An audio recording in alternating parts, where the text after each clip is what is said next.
Pois é, está marcado esse almoço para amanhã. O presidente do Supremo Tribunal Federal convidou os presidentes da Câmara e do Senado, Arthur Lira e Rodrigo Pacheco, e também Lula, mas Lula não deve ir, pelo que eu apurei aqui, ele deve enviar ministros. Quais ministros ainda eles não falaram, mas provavelmente também Alexandre Padilha, a gente não sabe como é que vai ser esse encontro de Padilha com Arthur Lira, já que o presidente da Câmara tem muitas críticas, mas outros ministros também devem se fazer presente nesse almoço. A intenção do presidente do Supremo Tribunal Federal é ali chegar ao meio termo e apresentando ali, colocando sobre a mesa a possibilidade de adiamento dessa decisão do Supremo, que a gente mostrou na última sexta-feira, né, que até o momento que eu entrei ao vivo aqui, 6 ministros tinham votado a favor da decisão de Dino, e depois todos os outros, foi uma decisão unânime, que, na verdade, esse prazo, ao invés de ser cumprido nesse ano, para dar transparência e rastreabilidade às emendas, ficasse para o ano que vem. É uma possibilidade também que eles podem conversar durante essa reunião. Agora, sobre o presidente da Câmara, Arthur Lira. Sim, Amadeu, na última sexta-feira, o presidente Arthur Lira ele assinou um despacho para a Comissão de Constituição e Justiça, enviando propostas de emenda à Constituição, são 2. A primeira que limita as decisões monocráticas, que foi essa, do estilo do Flávio Dino. Né? Arthur Lira até tinha criticado o Flávio Dino na própria quarta-feira da semana passada, dizendo que essa decisão monocrática estava ferindo a autonomia do Congresso Nacional. E a outra proposta é uma mais complexa, que pode até suspender as decisões monocráticas dos ministros do Supremo Tribunal Federal, obrigando que os ministros analisem imediatamente essas decisões liminares. Então, são 2 propostas que a presidente da Comissão de Constituição e Justiça, a deputada federal Carolina Detoni, do PL de Santa Catarina, ela é bolsonarista, já sinalizou que quer votar o mais rápido possível as 2 propostas. Vamos lá, eu quero começar pelo final aí, professor Vila, porque é inconstitucional, né, não? Porque como é que o Congresso vai ser revisor das decisões do Supremo? Aí isso aí não tem lugar nenhum do mundo, a roda grande entrando na roda pequena, professor. Só na Venezuela, por exemplo, que o Bolsonaro admirava, né, em certo momento, depois esqueceu, mas deu várias declarações, quando deputado federal, de apoio ao Chávez. Evidentemente que isso, em regime democrático como é o nosso, no Estado democrático de direito, isso não para em pé. Agora, é uma situação a cada dia mais complexa, que nós estamos falando num conflito cotidiano entre os 3 poderes, e isso, evidentemente, em desacordo com a Constituição. A questão é que isso tem de ser resolvido, porque senão é impossível governar. E quem paga a conta não é nem quem está exercendo o Executivo Federal, o Judiciário Federal ou o Legislativo Federal, é o povo brasileiro, especialmente o mais pobre. Agora, esse tipo de espécie de retaliação que a Câmara, no caso em tela, mas não só, o Senado também, faz em relação ao Supremo Tribunal Federal é uma bobagem. Note, por fim, a votação foi 11-0.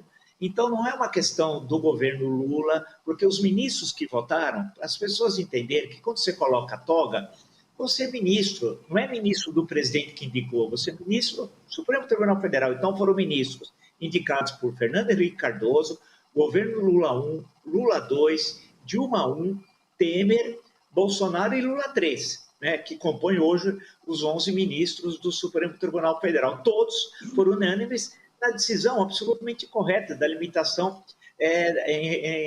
de decisões aí tomadas pelo Congresso, que viola o princípio do artigo 37, que é a questão da legalidade, impessoalidade, né, da moralidade, publicidade e eficiência, entre outros artigos, mas principalmente esse. Então, é isso que está sendo feito. Flávio Dino, não é ser a voz do governo, do que foi indicado no governo Lula 3, não. Ele está sendo a voz da Constituição e de todos os seus pares, porque foi 11-0. Né? Franci, essa costura do meio termo, de algo que agrade, pelo menos para a gente fechar esse ano e ter a partir do ano que vem, o que você acha? Deixa como está esse ano para mudar no ano que vem? Vai ser isso? Amadeu, não tem como, até mesmo porque há propostas muito importantes do governo federal a serem analisadas até o final do ano.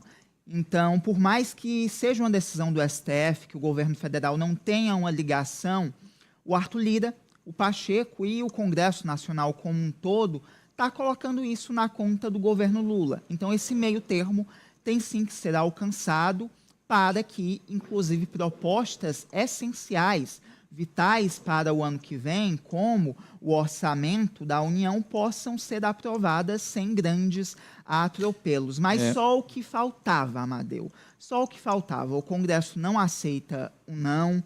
Essa relação das emendas PIX é uma relação, uma questão necessária, essencial para a transparência, mas o Congresso não aceita que haja qualquer decisão que vá contra a vontade dele. Então, é uma situação complicadíssima. Eles gostam quando o Supremo absolve deputado, senador, como é que chama? Quando é trancação penal. CCJ Não, adiou a votação. Quando trancação penal contra senador, contra deputado, com liminar. Aí as liminares são bacanas, as liminares são bacanas. Aí está tudo certo. Agora, quando aí não ou servem todas ou não servem nenhuma. Ari, agora sobre o almoço, eu quero falar do almoço, o almoço da paz. O que o senhor serviria fosse Luiz Roberto Barroso? O que o senhor serviria para Lira, Pacheco, ali? Olha, o Barroso está tentando servir emendas ao molho, mas o Pacheco, carne de pescoço para o presidente do Supremo. O Lira é capaz de cobrar dinheiro dos dois mensais. Agora, couvert artístico. Um couvert artístico do espetáculo da Lira Land.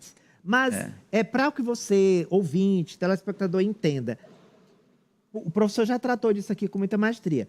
Quem é que manda mais no nosso presidencialismo? É o presidente ou é o Congresso? Gente, infelizmente no Brasil, depende. Na época que a Dilma Rousseff era presidente, quem mandava, porque ela ficou muito fragilizada, né, com as denúncias envolvendo a Petrobras, denúncias de corrupção, o Congresso lá do Eduardo Cunha, à época, a gente lembra do Eduardo Cunha, mandava mais, e do Renan Calheiros. Aí vieram, depois, Bolsonaro, que virou refém do Congresso, o Temer que foi pego ali com a boca na botija, no escândalo da JBS, e se fragilizou completamente. Queria aprovar a reforma da Previdência, não tinha poder mais de aprovar coisíssima nenhuma. Só passou o tempo todo se livrando de impeachment. Bolsonaro, que era contra o sistema, embora tivesse sido deputado durante 27 anos, virou um refém completo. Ali quem mandava mesmo era o ministro Ciro Nogueira e o Congresso. Especialmente a partir da metade do mandato, aí ele liberou geral. Aí ele abriu mão do direito de governar mesmo. E o Congresso ficou mal acostumado.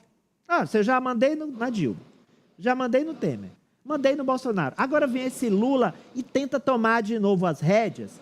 Lula é diferente. Quem manda mais ou manda menos depende da conjuntura política. E Lula está certo de querer retomar as rédeas, porque não haverá limites para eles. Acho que... Bom, fala, Poliana, sua opinião. Amadeu, retomar o controle dessa situação passa por, pelo menos, em primeiro lugar, eleger um presidente da Câmara aliado, né, que não tenha uma amarra com Arthur Lira, ou pelo menos que as amarras sejam mínimas e que seja um presidente da Câmara que tenha esse diálogo um pouco mais aberto, porque o Pacheco, ele vai muito ali na onda, né, por situação. Então, tem momentos em que ele está ali ao lado do governo e tem momentos em que ele está defendendo os interesses dos congressistas. Então, acho que esse é o primeiro passo, o primeiro desafio do Lula, já que com Lira, na minha avaliação, não tem conversa. Só tem mesmo essa questão de ceder nas emendas, nas pautas, para ir para frente. E o governo Lula tem cedido muito, né? Tem